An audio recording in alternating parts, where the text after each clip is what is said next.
Chapter 23. "What is up?"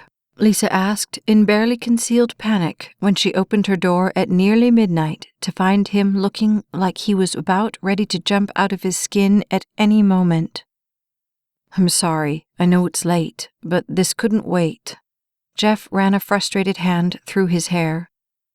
Slowly, she opened the door wider. "Come on in." He stepped past her, and she felt the pent-up energy flowing off of him. When she closed the door and turned to him, he hadn't moved as far as she had thought. He was standing there 2 feet from her, and if ever she had felt out of control, this was it. "So what's the emergency?" The concern in her narrowed her gaze like a laser. With one look at her, his body shook slightly. "This isn't right." Quickly, his hand grabbed hers. "Here, sit down." Uncertainly, she let him lead her to the couch where she sat, but still he didn't calm down. Instead, he paced back and forth in front of her. She watched him, back and forth, back and forth. "Whatever it is, you can say it. I'm a big girl. I can handle it." "Well, me and God," her heart said, and she smiled. But his pacing continued. "Look, Jeff, it's okay, really." One of her hands caught his as he passed, and he looked down at her. She tried to get peace into her eyes. "It's okay, really. Whatever it is, you can tell me." A moment, a nod, and slowly his body slid onto the couch next to hers, although the jitters didn't leave. It took him a long moment even then to say anything. Finally, he let out a long breath.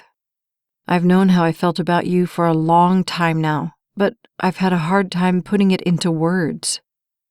"Yeah," she said as worry for him brushed her heart, and she kept her gaze trained only on him.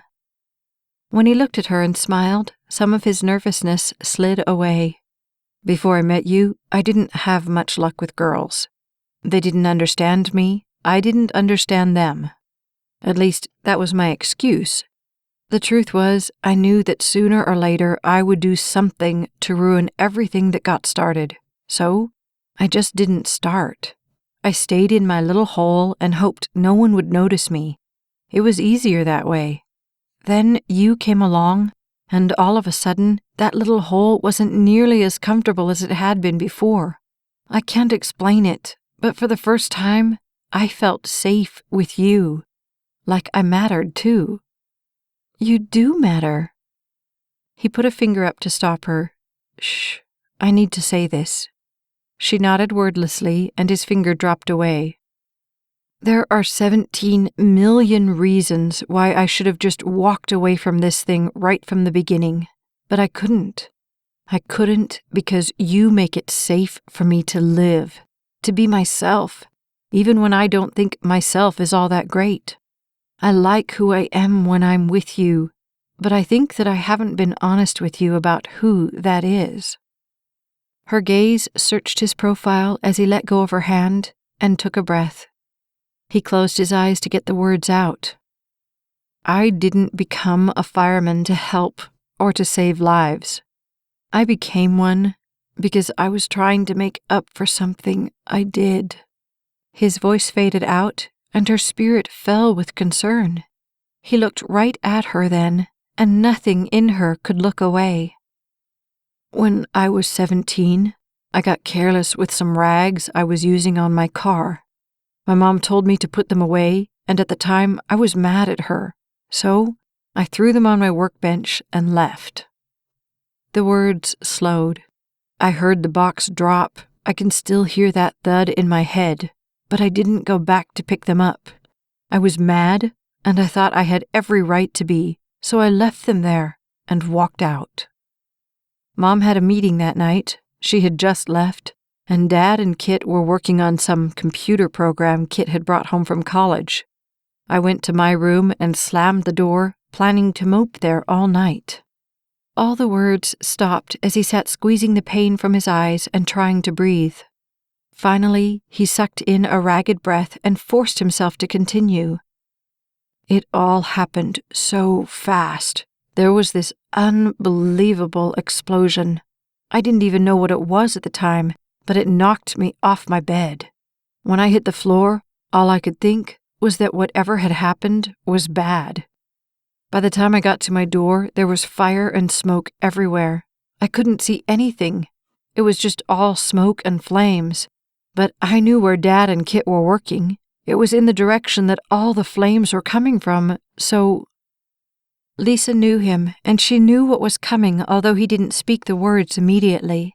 The nightmare hung there between them, so close she could feel the heat and the terror of that 17-year-old boy, knowing his family was in danger, and yet helpless to get them out.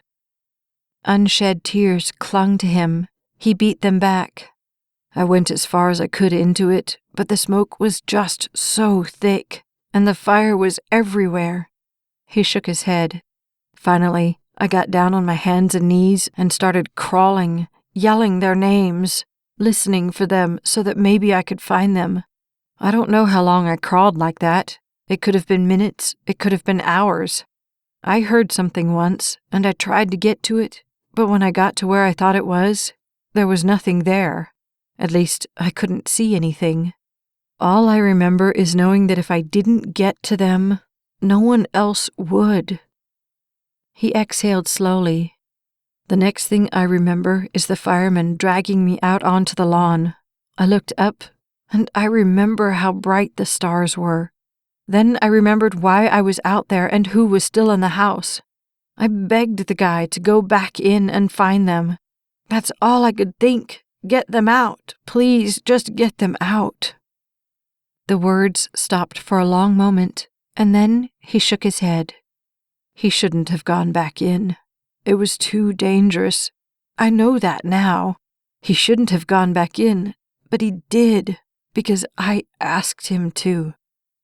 Softly, Lisa put a hand on Jeff's knee, which he obviously didn't feel, as he fought through the memories surrounding him. Still, she wanted to let him know she was right there for him, whether he realized it or not. I remember watching the roof cave in, he said, as if he was seeing the scene before him now. That whole section just collapsed into this huge ball of flames. Haze took over his voice. He had just gone in, just had time to get right in the middle of that thing when it fell. I sat there on the grass, and I knew he wouldn't make it out. They wouldn't make it out, and it was all my fault. He was a fireman. He knew the risks, Lisa said, trying to make it better, but knowing all too well the other side of the fireman's story. And he wanted to help because I'd asked him to. Jeff's head fell forward. Just like Dustin. That name shattered across her heart. Oh, Jeff, that wasn't your fault. That night, I yelled at Dustin for help, Jeff said, only hollowness in his voice. There were these 3 people I found trapped, and I thought we could get them out. I couldn't do it alone, so I called for help, and Dustin came. If it hadn't been for me, he would be at home with Eve right now. Oh no, Jeff, that's not true. It was an accident. I heard the ceiling fall, he said, the words broken and splintered. The tears began to fall for real then. I heard it, and I should have gone back right then. If I had, maybe. Seriousness drilled into her. No, now you listen to me. You had no control over that ceiling. You had no control over where he would be when it fell. It was an accident. Just like the rags? Jeff asked, and bitterness seared the question. They were an accident too, right? An accident that never would have happened if it hadn't been for me. Gently, Lisa slid over to him and pulled him into her arms. His head dropped onto her shoulder. Okay, now you listen to me, Jeff Taylor. There are things in this life that we can't control, things that make no sense while we're here. But you can't blame yourself for them, and you can't spend your life trying to right the past by torturing yourself now. Helping people is who you are. It's you. Not who you're trying to be, not who you want to be. It's you, and I love you for that. But putting these obligations to help on yourself because it's going to change the past doesn't work. It won't. It can't. His head moved side to side. I just wish I could get them back. Love for him slid through her. Of course you do, because you care. I wish I didn't. Life would be a whole lot easier. No, she said softly. Pushing people away because they might hurt you doesn't make things easier. It just makes you lonely and miserable. Believe me, I've found that one out the hard way. He exhaled, sat up, and put his elbows on his knees. Then he dropped his face into his hands. I'm so tired of hurting. I'm so tired of waking up every morning thinking that maybe today I'll do something to make it go away, and climbing into bed every night knowing it's all still the same. Lisa laid her hand on his back.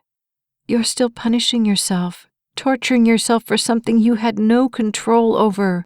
You're still holding on to fear and pain that's keeping you stuck right where you were when that fireman put you on the grass. But pain and fear don't move you forward, Jeff. They're holding you in that moment. But it happened. I don't know how to get it out of my head, how to make the memories stop. Have you ever tried forgiving yourself? His head shook slowly. Look around at all the hurt I've caused. How can I forgive myself? People hate me because of the things I've done. No, they don't. They don't hate you. But even if they did, does anyone hate you more than you hate yourself? Lisa watched him, knowing the answer to that question. It's not easy, but after you've taken responsibility, there comes a point that you have to step out of the boat and let go. He looked at her in confusion. Huh? She laughed. It's something I heard on the radio. Life's not easy for anybody. The wind and the waves are right there all the time, waiting to knock you over. But the point is, you have to step out of the boat anyway. You have to trust God enough to believe that He sees the bigger picture and would never let the wind and the waves get the better of you. Jeff laughed softly and then sighed. That sounds great, but I don't know how to do that. Small steps, she said with a smile, just like you told me. You have to take small steps. Take the first step, then He'll show you the next one. Neither of them moved for a long moment. So the question is, what's your first step? When he looked back up, his gaze caught hers, and she could see the confusion and the interminable ache in the depths of them. Could you hold me? He finally asked softly. If that was the first step, the others should be the easiest of her life. Her arms slipped over his shoulders. As long as you need me to. Delegating. It was a word Lisa had heard only in the context of reading the dictionary definition. On Monday morning, however, as she sat at her desk staring at the stacks of work in front of her, she thought about him. Small steps. If he was willing to take a few, then what excuse did she have? She picked up a stack of folders laden with information and walked into Sherry's office. These have been on my desk for 6 months now, Lisa said, and I don't think I've even looked at them. Would you do something with them? Sherry looked up blankly. What? File them, trash them, whatever needs to be done with them. Okay. The stack landed in Sherry's hands. And I've got 6 more stacks just like that one, so when you're finished with it, you can come get some more. Perplexed, Sherry nodded, and Lisa went back to her office, now to give Joel his assignment. The classes, the information, somehow they all felt different today. Small steps. That's what Jeff was taking today by coming to class, not to somehow change what had already happened, but to move forward with his life, a life that he now chose because he wanted to, not because he felt he had to. As the lecture continued, Jeff thought about Lisa, and the truth was, he couldn't imagine moving forward without her. However, although she hadn't run the night before, he still had no idea if her stance toward their chances of being together had changed. His pen slipped across the paper unguided. He needed to find that out. He needed to know if they were destined to be forever friends, or if she would step out of the boat with him and ask for more. And the only way to find out was to ask. "Knock, knock," Jeff said at 5:30 as he stood outside her office door, rapping it with his knuckle. However, when he opened it, he wasn't at all sure he was even in the right office. Her desk was clean. He could see the wood it was made of. There were no files, no folders threatening to slide off, only her computer and a few pieces of paper lying there, and life shifted at his feet. "What? Are you checking up on me?" Lisa asked from behind him. Jeff spun around to see her. Her smile was lit by the glow in her eyes. Stunned, he took the sight of her in. "I thought I must have the wrong office." "It looks that way, doesn't it?" she asked teasingly. She stepped past him, through her door, and around her desk. "Where did all the files go?" he asked as he followed her in and sat in the chair. She shrugged. "Ask Sherry." "Sherry?" he asked uncertainly. "And you're all right with that?" "Hey, I have a place to put my mouse now." She picked up the gray object and laid it down. "I'd say that's a good first step, wouldn't you?" "Sounds like it." "So, how about you? How was class today?" "Good. We went over the different kinds of seating in an airplane," he said, as he folded his hands in front of him. "I never knew there were so many. Bi-seats, tri-seats, 7 across, planes with both, different configurations and combinations, and you're supposed to know what each of them have just by knowing what kind of plane it is." "Why?" she asked, as if she really cared. For 1 second, he hesitated, knowing the road that question led down. "Because if one crashes, you have to know where the passengers are, so you know what's worth going into and what's not." Her gaze fell from his face. "So that's what this class is about? Crashes?" He nodded. "By next week, we'll be out on the runway doing drills, running scenarios." It was clear she was working through what he was telling her. "What about work?" "I'm on Wednesday and the rest of this week." "Isn't that going to be tough, going to school and working?"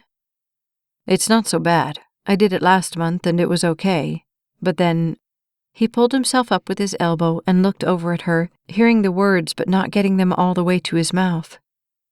She looked up at him, puzzled. "Then what?" He leaned his head to the side. "Well, I've got this other project I'm working on this month, and it's going to be taking up some time too." "Oh yeah? What's that?" she asked, as if she genuinely had no idea. "You," he said softly, gazing right at her, and her gaze swept over him. He looked at her, and the words he had been saying for a month, but only in his head, tumbled out. "Look, I know what you said that night at the fire station, on the steps, and I know why you said it. I know this isn't what you expected, and I know I don't have a choice but to give you one. But I still have to ask if you think we can find a way to make this work. Us work. Or are you going to give up no matter what I think?" For the longest moment of his life, she said nothing. Finally, she looked at him. "Well, what do you think?" He laughed softly. "What do I think? Well, I know what I know. And what I know is that as hard as I've tried to make myself believe differently, I love you, Lisa. I have ever since the first minute I saw you. I've done everything I can to tell myself it's not going to work, that you don't need me like I need you, that you'd be better off without me. But the truth is, I want this to work more than anything I've ever wanted in my life. I want you in my life, and I want to be in yours. That's what I know." she sat in silence, just blinking at him. "Say something," he finally said, hoping his heart could take her next words. "I don't know what to say," she finally said. "I thought I did. I thought I would, but now that I'm here, I don't." "Well, what do you want to say?" Breath slid from her. "I want to say, Jeff, you're the most wonderful person I've ever been with, and I'll do whatever it takes to make this work." His heart slid through his chest. But she was still looking at him even as she shook her head. "But how can I be sure love is enough? I mean, I want to believe it is. I want to, but I'm not sure I can." "Why not?" "Because I know reality now. I have seen it, and it scares me to death. It scares me that I can't just say, 'I don't want this,' and walk away from you. It scares me that every time I see you, I have a hard time holding on to the reality that there might not be a next time. It scares me that I could be right, that if I don't take this risk, I'll regret it forever. But it also scares me that I could be wrong when I feel like nothing can touch what I feel for you. What if it can? What if I trust this and it's gone tomorrow?" "What if you don't and it's gone tomorrow?" he asked. "Will that make it any better?" She closed her eyes and he saw her struggle. "I don't know. I just don't know. I'm so confused. My mind's all jumbled up, and I don't even know where to start sorting it out." Slowly he stood, stepped around the desk to her chair, and sat on his heels in front of her. For the first time in a forever of hours, he felt completely at peace. Even if she didn't trust their love, he now did, and he knew it was enough. His fingers brushed over the hair at her temple, and her eyes opened. Her gaze searched into the depths of his heart. "I'm not asking for now," he said as he gazed into the fear in her eyes. "I'm asking for when you're ready, Lisa. I want you with me. I do. I want to spend the rest of my life with you, and you need to know that if I have to wait forever for you to be ready, I will, because I have no other choice. You are the one I am meant to be with, and there'll never be anyone else. So when you're ready, I have a ring for your finger and a pillow for your head and a heart to hold yours forever. When you're ready, they're all waiting right here for you. Just say the word, and they're yours." As she sank into his arms, peace had never felt so real. She was with him already, whether she knew that or accepted it or not. They were together, tied by an indestructible bond. There was no reason to deny it any longer. And the more Jeff trusted that, the more peace flooded his soul until all of life opened around him. He kissed the side of her hair. "I love you, Lisa, and I always will." Being in his arms, it was the surest way to lose touch with all the rationalizations Lisa was clinging to for fear she would inextricably fall through the point of no return. Sure, Eve had said pushing him away would only lead to regrets, and she knew that was true. But still, something in her said losing him wouldn't kill her if she just held on to the belief that he wasn't her life, that she wasn't his, that together they weren't better than they were alone, that without him her life could go on. Although all her scrambled brainwaves were telling her this made no sense, her arms wouldn't let him go. They clung there, holding him, clutching to him. She didn't want to let go, but if she admitted that, fear surged through her. She was destined to lose. If she loved him and lost him, she lost. If she didn't love him and he walked away, she lost. Everywhere she looked was loss and heartache. "Take your time," he said as the tears overtook her. "It's not now or never. It's now and forever." But all she could think was, if only it were so easy. That night, as Lisa lay in bed, rolling until the blankets were in knots around her, she reached the point of the cracking of her sanity. Ugh, why is this so hard? I thought love was supposed to be easy. You're making it hard because you won't trust, a voice from the darkness said. I know. Step out of the boat. But how can I do that? The boat is safe. Out there isn't. Don't let it fool you, Lisa. The boat's in the waves, too. In her mind, she looked around.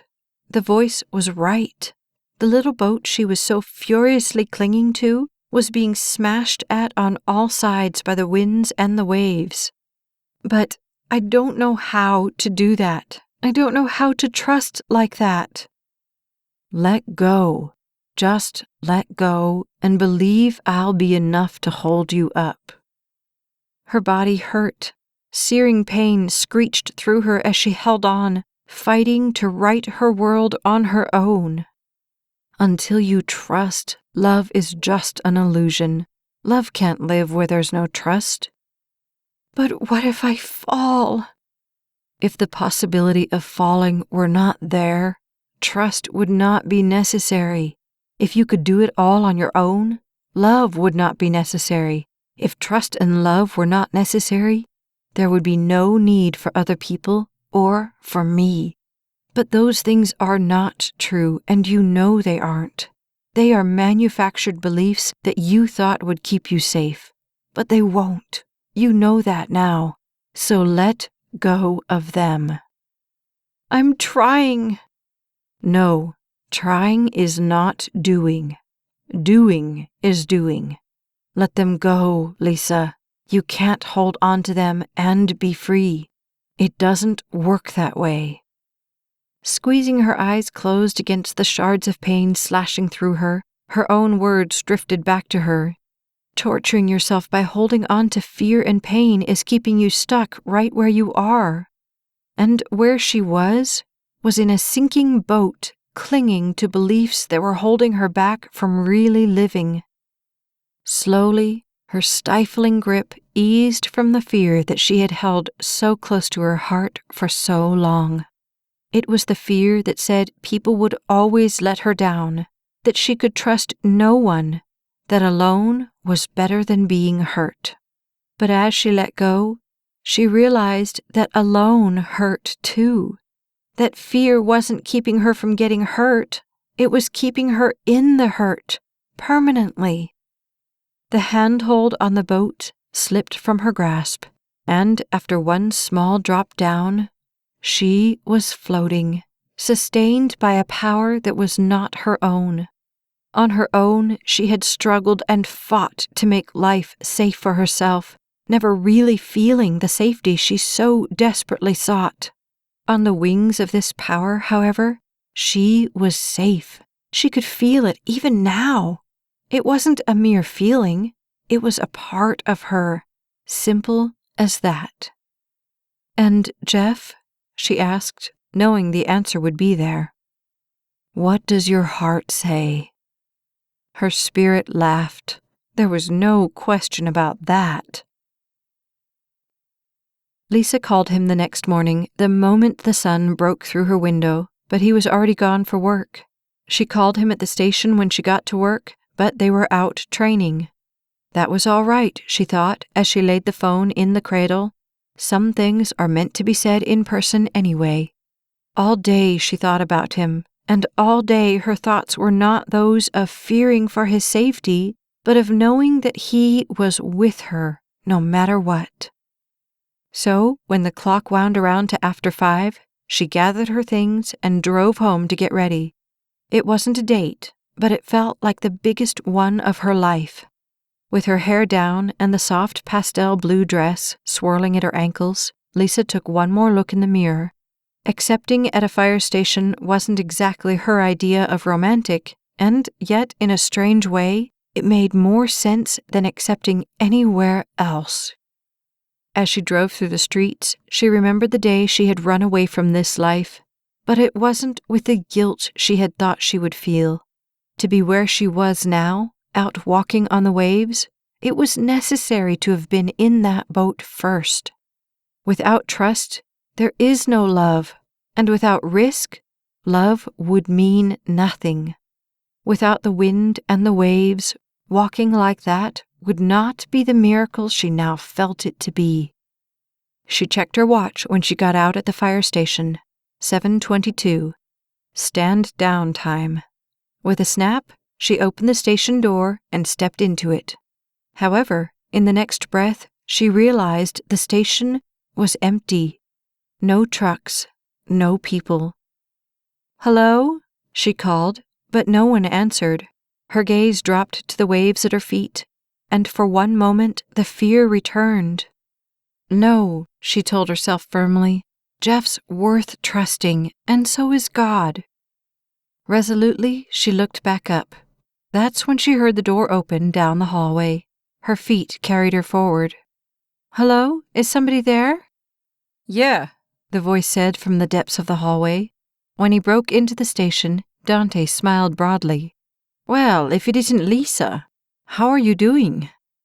"Good." She reached up and wrapped her hair over her ear. "Where are the guys?" "Call out on Bayland Street. A residential. I've been listening to the radio. It must be pretty bad. It's taken a couple of houses out already." Determined to keep her newfound faith with her, Lisa kept her gaze up off the waves as she nodded. "Is everyone okay?" Dante shrugged. "Far as I know, but they don't usually broadcast injuries over the scanner." "Oh," she said as her heart begged her to go see Jeff. "Where did you say that was again?" "Bayland, but I'm sure it's all blocked off by now. You won't get within a couple of blocks of there." "Yeah," she nodded. "That's okay. I was just wondering." She smiled at him. "Well, take care." "You too." Quickly, Lisa strode out into the late October air that now seemed cooler than it had before. Her hands wrapped around her bare arms. It was a fire like all the rest of them. Bad, kind of bad, really bad. Did it really matter? They all held tragic possibilities for the men called to fight them. In her car, she tried to tell herself to go home. Dante was right. She couldn't get within a couple blocks anyway. Yet her heart said Jeff was there, and he didn't know what she now did. Driving through the streets slowly, Lisa thought about him as she stopped at a red light. In front of her car, people streamed into the street, dutifully obeying the walk sign, oblivious to the fact that it was now flashing "Don't walk." They hadn't even noticed. She hadn't noticed. But he had. Jeff, the man who had turned her whole world upside down and then rearranged it into a pattern she would never have thought possible. "You know I'm not supposed to go," she told the empty car around her as her fingernail tapped out a fast beat on the steering wheel. "You know that, right?" "Yep, just like I know you're going anyway," came the reply from her heart, and she smiled as she turned the corner. 3 houses had been lost. The charred shell of the middle one was hardly recognizable in the fading light. The other 2 could be rebuilt, but the middle one would never again stand as it had before that day. It was ashes now, lost forever. Jeff wondered about the people who had lived there. How would their lives change because of that one moment in time? He sent up a prayer for all those whose lives that single moment would touch. All those now, and all those in the future who couldn't even see this moment as it passed into the night. As he pulled the once white cotton hose, now grimy black, from the rubble, he wondered if anyone had prayed for him that night, so long ago. They must have, for it wasn't without a whole lot of help that he had gotten to this point. He thought about that kid who had sat alone on that lawn late into the nights that followed the fire, and in his heart, he wrapped an arm around him and told him that although Friday seemed all around him, there was a Sunday in his future. All was not lost as it had seemed to be in that moment. All was never lost if you were willing to hold on until Sunday. The pavement at Lisa's feet seemed as inconsequential as air. It flowed by her strides in great lengths of black blue, hardly noticed but for the slap of her strapped sandals on it. Fear had nothing to do with it, only a desire to see him so overwhelming that nothing could stand in her way. At the scene boundary, she slipped around a bush and past the edge of the perimeter as if it wasn't even there. Across the carefully manicured lawns, still green despite the season and the growing darkness falling on them, she ran. Her spirit flew before her, pulling her forward until she felt like she was soaring. When she finally broke through to the trucks, it took only one glance at the fireman standing on the asphalt feeding hose up onto the truck to know beyond a doubt that everything he had said was true. He was with her always, and she only had to trust enough to recognize that. "Jeff," she said as she stepped from the curb. When he looked over to her, it was a mix of surprise and concern that flashed through his eyes. "Lisa?" He stepped over the hose as she flew the last 3 steps into his arms. Holding her, the strength in his arms flowed into her spirit as the world around them dropped away. All she wanted to do was hold him, to let him know that at every step from here on out, she would be right there at his side. She asked no more from life. No one gets a guarantee, her heart said, and despite the hard shell of his fire suit, she pulled him closer to her as a stream of tears slid down her face. "You have this moment and only this moment. What you do with it is your choice." As those thoughts poured through her, she pulled back from him and ran her hands over his grime-covered, soot-stained face, and no face had ever held so much promise. "I'm so sorry," she said as she gazed right into his eyes. "I wasted so much time." "No," he said, smiling softly. "You're here now. That's all that matters." "I love you," she said, the emotions choking out the words. "And more than anything in the world, I want to be the one you spend your life with." Confusion and then slow understanding slipped over his features. "Does that mean—" "Yes," she said, nodding until her head could have tumbled right off her shoulders for the motion. "It means yes."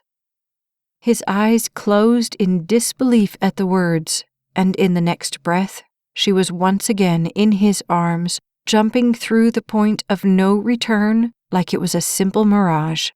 A moment or 100,000, whatever God gave them, she would stand right at Jeff Taylor's side. Then, in the moment when God called one of them home, she would look back with no regrets, for she would have spent all the time from that moment to this, loving with complete trust. And that was the only measure of love that ever truly mattered.